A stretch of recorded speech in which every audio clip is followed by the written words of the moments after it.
welcome everybody to another episode of the Everything Horror Podcast. My name is Paul Doski, as always, and with us today we have a nice special guest, and you may know his voice from the little segment that we added to R.H. Grimley when he was able to talk to us about his experiences and the good times of working on the Wild Man of Shaggy Creek audiobook. But anyway, I need to shut up. Let's get him on board so we can just hear his experiences even more. And that is BJ Whimpey. BJ, welcome back again but this time. Hi everyone, it's great to be here on the Everything Horror Podcast. Excited to be back, and yeah, let's get this interview going. So BJ, as you know, as always, and you probably have heard this plenty of times yourself, is for those listening and for like somebody like me who had never heard of you until recently, give us a little brief bio of who you are. All right, I can definitely do that. Hi everyone, my name is BJ Whimpey. I am an actor, a voiceover artist, and an audiobook narrator. I've been acting since before I could walk. One of my first roles as the baby Jesus in the nativity scene. I have been acting ever since then, and I love it. I got into voiceover work several years ago, and it was always a dream of mine to, be the voice of cartoon characters growing up. I haven't gotten quite there yet, but I'm hoping it will happen in the future. I got into audiobook narration just a few years ago as well.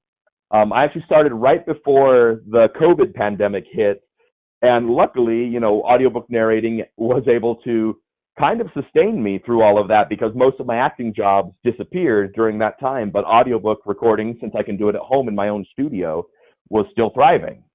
And so I was able to pick it up and start doing audiobooks. And I've always loved listening to audiobooks, so it was great to finally be behind the mic and, getting to create with all these amazing authors. I'm a Utah local. I act here like in live productions as well as commercials, TV and video. And that's BJ Whimpey in a nutshell. If you want to learn more, you can always go to my website, bjwimpey.com. Check that out. So, yeah. Perfect. And that's interesting. Isn't it always funny, like with our daughter, now that you just, brought that up, that you started before you could even walk, it was almost like our daughter too. Like I've created some cheesy B-rated horror flicks because I just love the oldie, like the old cheesy goodness, and so our daughter was actually portraying the child right before she vanished into thin air, basically in the story that we were trying to tell, which is based on true event. But anyway, my 2 short films are on YouTube, and you can check them out if you would like to. But anyway, I have to. I'll tell you what, BJ. I'll send you the playlist that I made on YouTube with both films, and you can have a blast checking those out. Yeah, please do. Thank you. No problem. And so perfect. bjwimpey.com. That's always good too. And speaking of which, I gotta ask now. So, yeah. So, how does somebody get a name like Whimpey for a last name? I guess. Where did that come from? Looking at my DNA and from what my family tells me, I am, part Italian, part English, part Welsh, just a mixing pot. Not really sure where the last name Whimpey came from. Or what, a lot of times last names have it originally meant this, but then over time, it changed and became this. No idea what Whimpey used to be or how it became to be the name that it is now. I will say, though, growing up, it did force me to have a pretty good sense of humor. And even still today, when I introduce myself, people will comment on it, and I get to make little jokes about being wimpy. And if you've ever seen Popeye, I always do the line that Whimpey, the character Whimpey says, "I'll gladly pay you Tuesday for a hamburger today." But yeah, it's a good time, and it makes me laugh, and it makes other people laugh, and so I like that. Nothing wrong with that, Not even a little bit. There's nothing wrong with that at all, and it's I don't know. I just never you're like the first person I've ever seen that, and it's almost like this other guy that I met in my life before when I used to do traffic control. His last name was Piano. I'm like, what? So so he pulled out his license and he handed it to me and he's like, yeah, here's proof. Here's my last name. And then what do we write on his identification card? Piano was his last name. I'm like, wow. That's awesome. Yeah, I mean, I'm really curious sometimes of how people just go, I like that as a last name. I'm going to take that as a last name. Right? Yeah, like when last names became a thing, like how did that all happen? It's very interesting. Yeah. One good thing, being in my line of work, an actor and voiceover and stuff, it's a unique name, so Oh, it definitely sticks out in people's minds. And when they're searching for me, like you did, that there's not that many of us around, so it's pretty easy to locate me if you need to. yeah. And I know we kind of put that in the other segment, but just real quick for people here listening that may not have listened to that. So basically, what happened, everybody, is so I found out that R.H. Grimley series, it's Frightland, had an audiobook, one audiobook for The Wild Man of Shaggy Creek at the time of this recording, just to kind of make it all make sense. But anyway, so I saw the narrator's name, which was BJ Whimpey. And I'm just like, okay, well, now maybe I can try to find this guy. So I go on to Instagram and I type in BJ Whimpey, and there's a few choices that came up. So I clicked on one because I think goodness BJ here put down like he was an actor, he did voice acting and this and that. So I immediately clicked on this profile, saw a bunch of Star Wars cosplay and stuff, and as I'm scrolling down, I'm going, I don't know if this is the right guy, but I'm gonna still send him a message. So I sent BJ a message, and here we are today talking. No, and I'm very glad you did. And if anyone wants to check it out, yeah, on my Instagram and my TikTok and my YouTube channel, what I do most often than not is I dress up like Emperor Palpatine and I do funny, skits and jokes and whatnot as Emperor Palpatine from Star Wars. It's a good time for sure, and just again, I started that during the pandemic as a way to have a creative release, and it's evolved into what it is now, and it's a lot of fun. That's good to know because like I haven't gotten a chance to see all your stuff, but like from what I did see, it was very good. So, and I was Thank you almost very thinking, much. okay, no problem. And I was like thinking, man, like this guy really loves his Star Wars. So, and that I think is why I felt like I had the wrong guy or something because I'm just like, oh, I see a Star Wars. I don't even see anything about Frightland. If you scroll down far enough, I do have a couple posts about Frightland, but you probably it's been a while. Oh, it definitely sounds like it. But yeah, I mean, either way, it's still a good time. I still had fun messaging. And then afterward, after I sent that message, I'm just like, I really hope this is the right guy. Well, it was, so good job. Yay! I'm usually pretty good. I mean, I do my darnest to like try to really, really figure out if it's like somebody trying to, betray the other person because, that seems to be what's going on with everybody, right? Everybody trying to pretend somebody that they're not. Right? Yeah. So anyway, to get back on track here is so talk to us a little bit more, BJ. So you said you started the like audiobook before or portraying like audiobook format before the pandemic, and then during the pandemic it helped you a lot, which is good. But like explain that process. So how did you just be like, okay, this is what I want to try to be a voice actor for narrating this story. Did you like go to different publishers that had this specific type of genre or story? Like, how did you decide where you Um, wanted to go? well, for the most part, I have found most of my jobs through a website called ACX. It's like a backdoor for Audible and Google and iTunes, where it's specifically authors looking for narrators. And so the majority of my jobs I've gotten that way. I've just like they post an audition, I do an audition, and then hopefully I get selected. And I've been lucky enough to be selected several times now. I said in the last interview, but This Frightland book is my 15th book, excuse me. It's my 15th book, my audiobook, and the third that is within like the horror genre. And so most of my audiobooks that I've done have been fantasy and sci-fi, that sort of vein, and horror very easily fits into the fantasy sci-fi thing as well. They have a lot of similar tropes and a lot of similar messages that get passed through them. But I've loved horror ever since I was a little kid. I talked in the last interview about how Goosebumps was one of the very first books that I ever read through completely by myself as a child. And Frightland definitely gives me that kind of feeling when I'm reading through it, that nostalgia for that classic children's horror, and like, makes me feel tense and a little scared, but not so scared I can't sleep at night, sort of thing.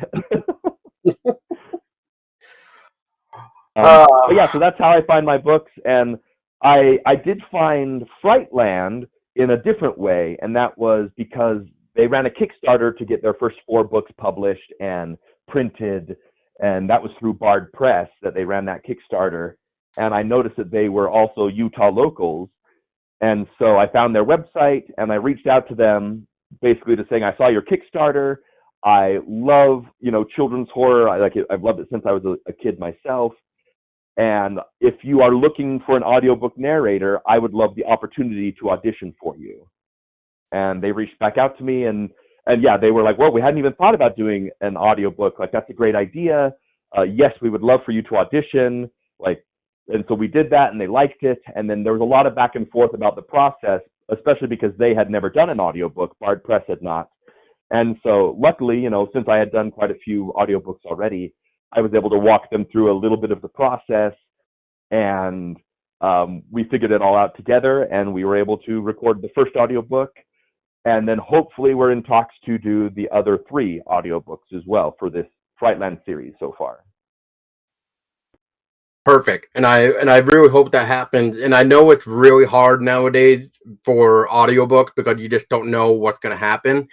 But if I may say real quick too, which I almost forgot to throw it out into the other segment that when we were talking on there for RH's interview, is this audiobook for Frightland, The Wild Man of Shaggy Creek. It's really not that pricey compared to other audiobooks. So I mean, if you have like $7 to spend for a 2-hour and 8-minute audiobook, not only are you gonna purchase to support, but you're also letting the publisher know that, oh, look, people are getting interested. We should make more audiobooks. Exactly. And I believe that's more what Bard Press is waiting for right now, to see if there is enough interest in this genre as an audiobook, like the young adult or children's horror. So far, the sales are doing fairly well, and so that's why I think they're looking to proceed.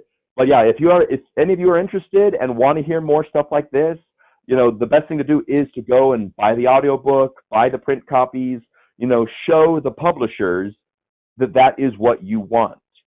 And, vote with your wallet, as they say. And so if you're interested, I would love the support, but then sure, the Bard Press and everyone would love the support as well. And if it's what you want to hear, what you want to see more of, let them know, and then they will make more of it. Definitely. And I can't express that enough that I would even show support of anybody showing support anyway, because honestly, audiobooks has become like my next new thing when I'm working. I pop in my headphones and kill like 2 hours listening to an audiobook. Exactly. Like, it helps pass the time and it keeps your mind engaged. I myself love listening to audiobooks as well. Yeah, and that's the thing, right? Like, some authors do it so well too. And I'm not saying like you don't, BJ. I'm just trying to say like in general, like, like where you start to appreciate the narrator of what they do and how they approach the subject, because depending on whatever you're listening to, but it shows how much they put interest into the story, if that makes any sense. It does. So I guess, so BJ, like you said, you've done quite a bit, like with sci-fi, with some horror elements and stuff like that. And speaking of like horror, you did um another series called Shutters, which it looks like it's another 3-book series. I don't know if there's more, but it's a brand new one. And what can you tell us about working with Adrian Turner for Shutters? Yeah, so I found Shutters through ACX, like I was talking about earlier, and there's the synopsis sounded really fun, like young adult horror, and I thought that'd be great. Um, One of the funny things about auditioning for that is I auditioned using my normal voice, like I do, and then they actually got back to me, and they said like, "Oh, we were looking for someone with a British accent to narrate this story." And I said, "Oh, I can do that." And so then I re-recorded my audition with a British accent. And so that, if you listen to that audiobook series, like that's all done with a British accent, because the author is actually from over there in the UK, and so that they had that more in their mind. And having read the books now and narrated them, the way that some things are phrased, I'm like, oh yes, that is definitely a UK or a London or England way of describing that we normally wouldn't describe it that way in the States. Right, because of everything is just pronounced differently or this and that overseas. Yeah, it's crazy Exactly. sometimes. But I've done 2 books in that series, in the Shutter series. Um, I'm trying to think of their names now. I can only think of Shutters. Mystery of Hilltop, the Side Eye Mystery of Man. Hilltop and the Side Eye Man. Yes, the Mystery of Hilltop and the Side Eye Man. That's great. Those are the 2 that I've narrated so far, and they're both a lot of fun. I had a great time doing them, and doing it in a British accent was a lot of fun for me. It, like I said, it mixed it up because I normally don't do things in a British accent for audiobook narration. But they're both fun, quick. They're very quick little reads, very short. But again, it gives you a lot of like those little hints of horror and those little moments of suspense in a very short book, which could be very nice, especially for young readers or young listeners, to not have to commit time, because some audiobooks can be, hours, if not days long. Like Stephen King. Yes, exactly. Like a Stephen King book, if you look at the narration, it's literally like 3 days long if you were going to listen to it all the way through in one sitting. Yeah. But the Shutter series are very short. They're 1 to 2 hours, and so you could listen to them in a long car ride or while you're working on something. While a kid is cleaning their room, they could easily listen to, the Shutter series, and it was a lot of fun. I really enjoyed it, and I actually think because I did that series, when I saw the Kickstarter for Frightland, I'm like, oh my gosh, I already have experience in this, and I really enjoyed it. So, like, if I have the opportunity to do another series in that same style, I'm going to jump at it. So, I reached out to Mr. Grimley and Bard Press, and put my hat in the ring, and lucky enough was chosen by them. Yeah. And it's awesome, and you get to meet nice people that way, and plus it's a nice way to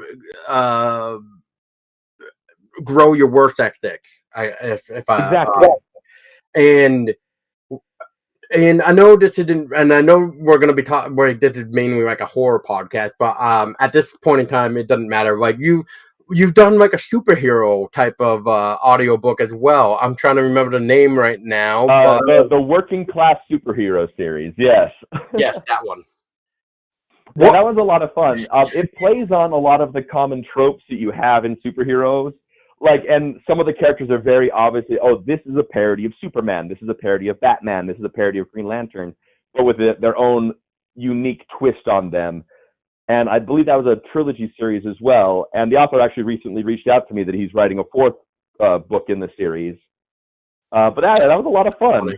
One of the favorite books that I've done 2 books in the series so far. It's The One-Armed Warlock. And it's a fantasy with a little bit of like RPG elements to it. So like this guy, like the world kind of all of a sudden starts to exhibit magic and all of these things in our normal world, and technology stops working. And he finds that he has this ability, Like when he looks at things, it's kind of like in an RPG game. Like he can see their stats. They have this much intelligence, this much power, this much hit points, and he doesn't understand what's happening to him. But eventually, he figures it out, and he starts becoming a warlock in this new world and leveling himself up as a warlock. And it's just really interesting seeing the magic elements mixed with our modern day society and modern day thinking. And one of the good things about the one-armed warlock is that the one-armed warlock is not the good guy. He is definitely like a bad guy that you're following. And so you have this like quasi-villain that you're kind of rooting for because the whole story is being told from his perspective. Wow. Yeah. And there's some horror elements in it too. Like he meets mummies in crypts and like werewolves and witches and all sorts of things like that. I'll have to check that out now too. So I got Shutters and now the One-Armed Warlock to check out from you. Yeah. And like I said before, it helps kill time when you're at work. So I'll definitely have exactly. to check that out. Now, I know it's hard to answer these sometimes, BJ, but have there ever been a project where you felt like you just couldn't do it? Oh, that is hard, especially like, as an actor and as a voiceover artist, you never want to pass up a job because you never know when you're going to work again. But I will say I've been approached with some scripts and some books before that, after reading a sample or reading some of it, I've just been like, not my thing, not interested. Thank you for thinking of me and thank you for the offer, but not my thing. And it is hard to do that. And it's often, it's not like personal. It's not about the work itself or about the author. It's just like, I just am not feeling it. And, yeah, I hear you. But in the world, it takes all types, like some, they're going to find another author or another narrator, who's going to absolutely love it. And it's going to be their bag. It's going to be their favorite project they've ever worked on. And just for me, I'm just like, I'm okay. But I hope, best of luck. I hope you find the narrator that you're looking for. Definitely. And since we're on the subject too of like trying to act and you're doing narration for audiobooks, so what's the difference like, as in for preparing yourself? For audiobook narration, what's really different is than like regular voiceover work is a lot of times regular voiceover work, I just get the script and it's just my lines. I don't have the whole story. And so you got to make a lot of guesses and assumptions, like reading between the lines. And also a lot of the times with regular voiceover work, you have a director who is there telling you like specifically what they want in this moment and like explaining the scene to you, like, okay, in this scene, like you're fighting this character and this is happening. And so keep that in mind while you're doing these lines. I'm like, okay, great. Whereas with audiobook narration, you have the whole story right there in front of you. And so I get the story first, or I get the script and I read through the entire book at least one time so that I know the story and I know what's coming and I know if like a certain character is supposed to have a certain accent or if something is going to happen later on in the book that I need to foreshadow early on in the book. And so that's a little bit of a different process. Also, with audiobook narration, for the most part, I'm doing it on my own. Yes, I'll have a conversation with the author or with the publisher or whomever like that, but normally it's a very, very short conversation giving me basics of what they think they want, and then I just go and do it myself. I record, I edit, and then submit it to them. Most of the time they have like the first few chapters to make any major edits that they can foresee for the rest of the book. But then after that, like I'll take their advice and I'll take their direction, but then I do the rest of it on my own. And based on what they gave me for the first few chapters and the changes that we made in the first few chapters, that is what I will base the rest of the audiobook on. And so, like I said, it's a little different because I don't have someone there directing me the whole time. Yeah, that makes sense. Like, I must be like, I don't want to say the worst like director ever, but then again, I'm one of those type of guys where when I was doing like my cheesy, you know, B-rated films here, it was like, I know I'm trying to be serious when directing, but I'm also trying to let everybody have their turn of suggestion, because if they have something that I didn't think of, maybe I should listen, because maybe it might actually be better than what we were trying to originally plan out for scene wise or something. Or in this Yeah. case, like the next one that we're trying to do, and thanks to COVID, it had to get pushed a little bit. But this summer, I'm hoping to finish that up, and it's like a found footage. So basically, that idea is more like we're going to be bouncing off of each other, because it's not really in a written script, but we still know what we need to do. That Yeah, definitely makes sense. yeah, and it's probably not like the best way, and sorry to cut you off for a minute, but it's Oh, not you're like the fine. best way, but it's like a way of also teaching yourself.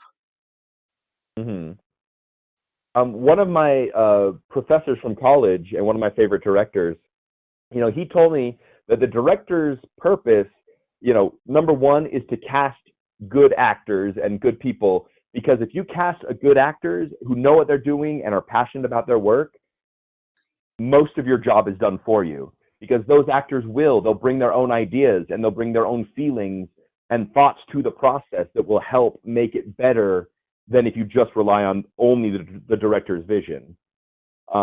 Yes, the director is there to rein things in and to make sure everything is cohesive.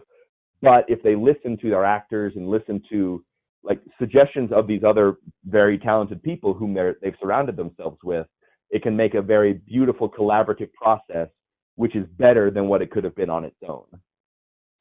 And that makes complete sense as well. And Yeah. yeah, you almost see that a lot sometimes. Maybe like in the older films, you can kind of see like if it wasn't for the actors, like it feels like the movie wasn't gonna be that good or something like that. Exactly. Yeah. Yeah. Um.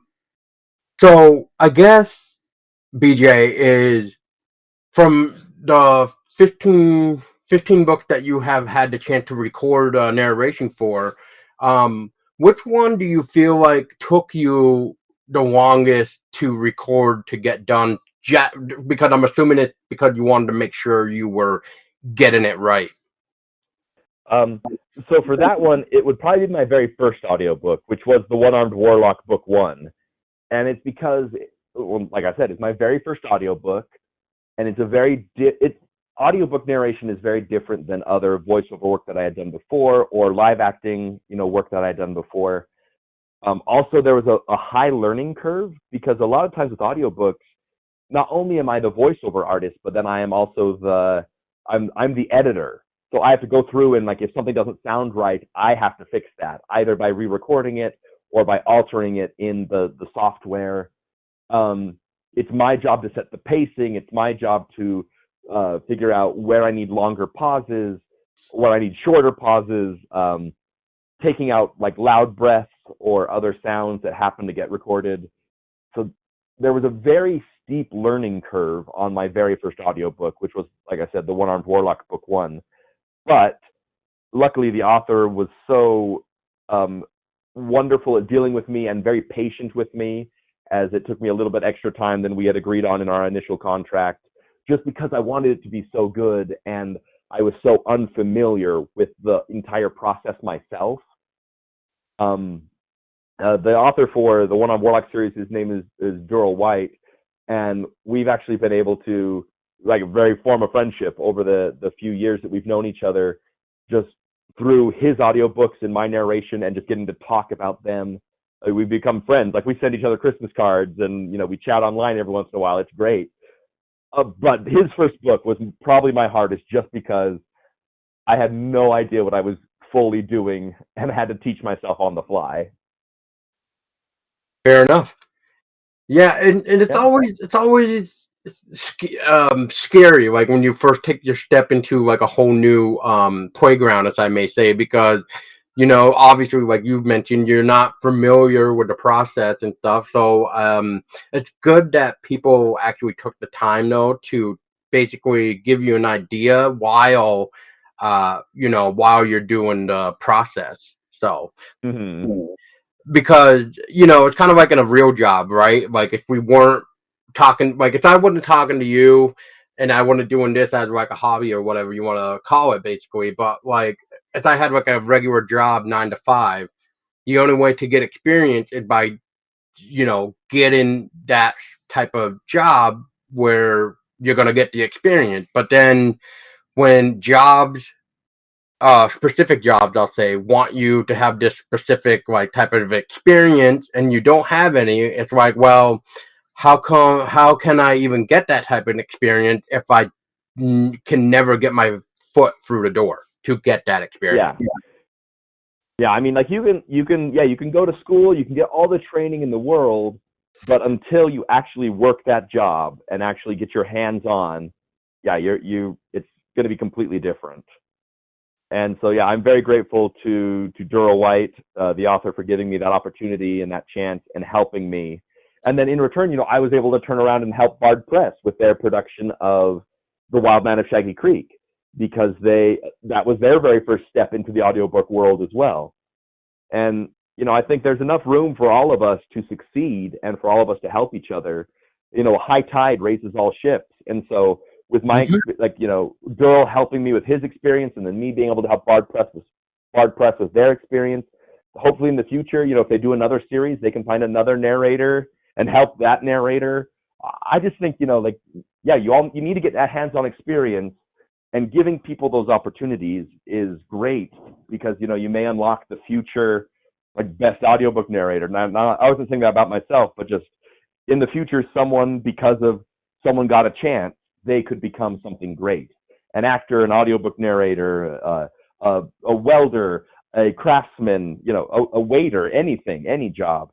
Maybe like the next person who tries it will be the best one ever. And so I think that's great. And I'm very grateful that I had that opportunity. And and if it wasn't for that opportunity there, BJ, we wouldn't even be talking right now. It's true. Yeah, we would have never had the pleasure of meeting each other.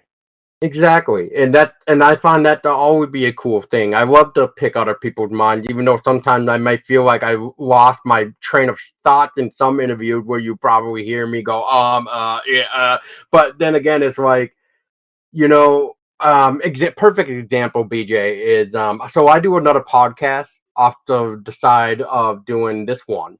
And in that one, it's called Haunted Vermont, and this is also for everybody else listening. But if you would like to know local lore and ghost stories of my home state, feel free to go check out Haunted Vermont. But anyway, so I had my latest guest on Haunted Vermont, right, came on. And so the short version of this is I was prepared for this guy at first, but then as soon as he came on, I was not prepared anymore because because basically what happened was um he stopped updating his website. So I couldn't really see what projects he really worked on, because I know he's been around forever, because he was one of those type of guys. But anyway, so as I asked him to give us like a brief bio of himself, this is basically what he throws at me, and this is where my whole entire brain explodes. So I became like, like I just felt like I was unprepared anymore, because I had like only 3 things to talk about, and then he throws this at me. But anyway, so the guy, his name is Stephen Bissett, and he is one of the pencil artists that worked on the Saga of Swamp Thing back with Alan Moore. Oh, that's and great. That's a great and series. and I didn't know this, and yet this guy is who lived also in my home state, Vermont, and it's just like how do I even how do I compete with this? Like, So, That's but pretty yeah, that's great. my Yeah. little story.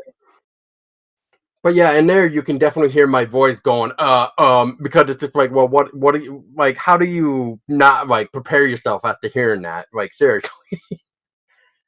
But Right? Yeah, like oh, okay, great. yeah, like yeah. So, but yeah, no, he was awesome to talk with too, and his interview was an hour and 50 minutes. But Jesus, uh, That's that great that though. had oh yeah, and that had a lot of fun stuff, and I learned a lot too about like a cool technique that he used for like a specific poster that he made, and I never would have thought of it. But anyway, I'll let him tell it in that interview if anybody's interested. So with that being said, BJ is so you kind of mentioned you act for a commercial. You starred in your first film there when you couldn't even walk and stuff. But and throughout like I guess the years of trying to act, how did you teach yourself to become an actor? Because you hear like I used to practice like in the mirror. I used to just like replay scenes from movie TV shows. So what were you doing to prepare yourself into the acting career? Um, well, as a child, I was always an entertainer. I loved entertaining people, making them laugh, making them smile. Even if it was just making faces, at a kid in church, and making him smile. But early on with Aladdin and Robin Williams voiceover work in that, like Mm. I would mimic the genie's scenes in Aladdin over and over and over again as a child, and I just loved it, and I thought it was brilliant. Um, and so then through the years, though, I did get formal training, taking obviously like the drama and choir classes in high school and junior high. But as an adult, taking acting classes from other places as well. I do have a college degree in musical theater. Oh wow. Um, so I do sing as well. um, but a lot of it is kind of what we talked about, is just hands-on. Get yourself involved in a community theater or just in little side projects like what you're making. If you have a friend who wants to make a silly B horror movie, do it. Even if you're not experienced, you got to start somewhere. So, get that experience just by doing it is what I suggest. And for voiceover work, I took a couple, online courses. I've done some in-person courses, and you can always learn something from everyone. So whenever you're working on a project or whenever you're around anyone who is doing what you want to do, pay attention, listen, ask questions, is the best way to gain that experience and to train yourself for in the future when you can actually take advantage and do that job. So yeah, that's how I did it myself, was just first, just doing it myself as a kid and goofing around, but then eventually getting formal training. And then still to this day, every time I'm working on a set or I'm working on a new voiceover project, ask as many questions as you can of people who know more than you. Learn something from every project and from every person you work with.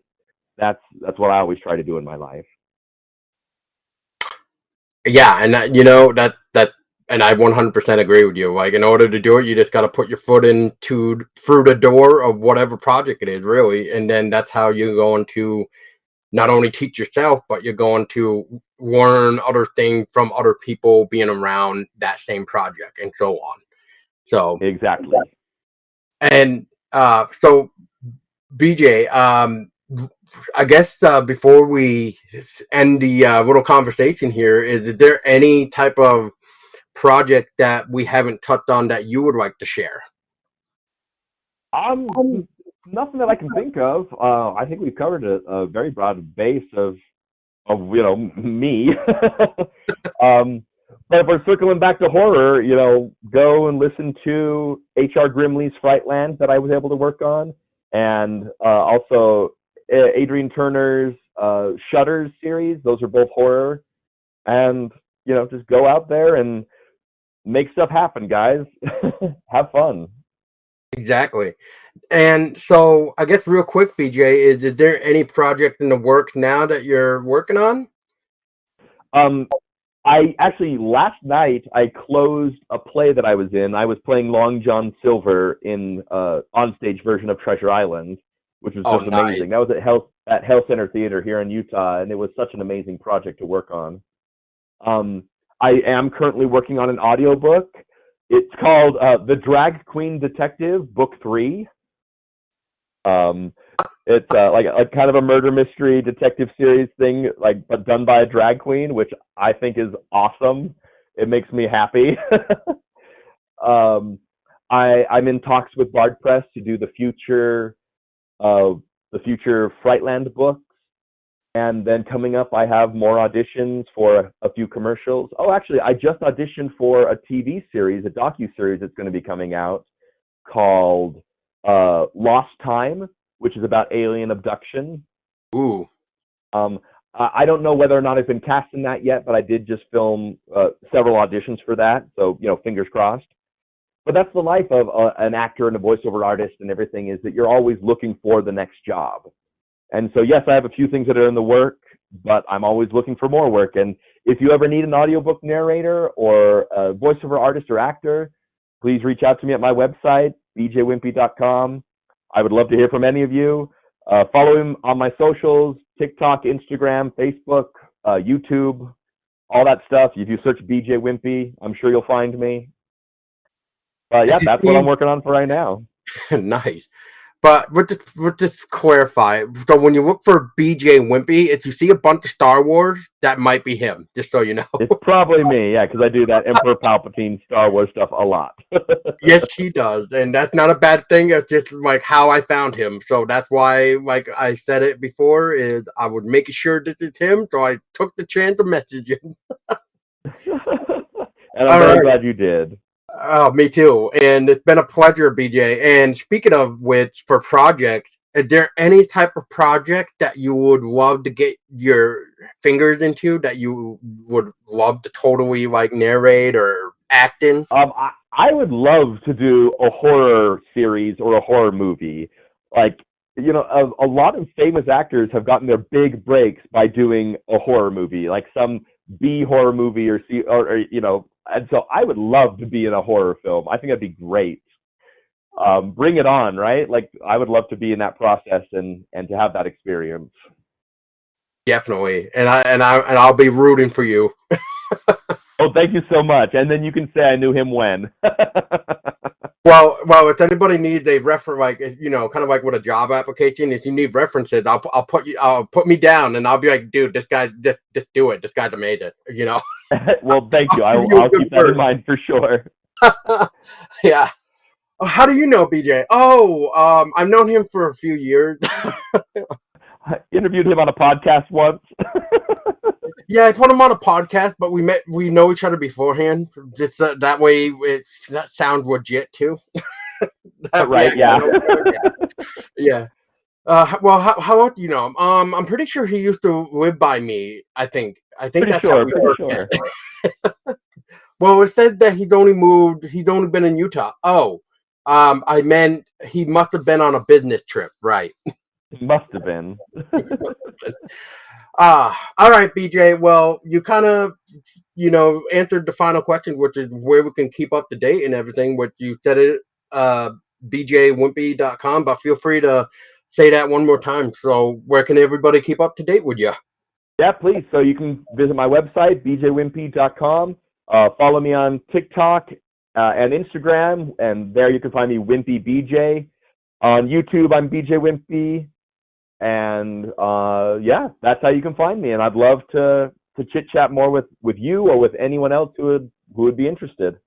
Well, I would love to chit chat with you more, BJ, especially with more stuff comes out, and maybe once I listen to the Shutter series and the One Arm Warlock, that would be interesting to talk about. I bet too. I would love to talk about either of those with you. All right, BJ. Well, I appreciate your time and thank you again.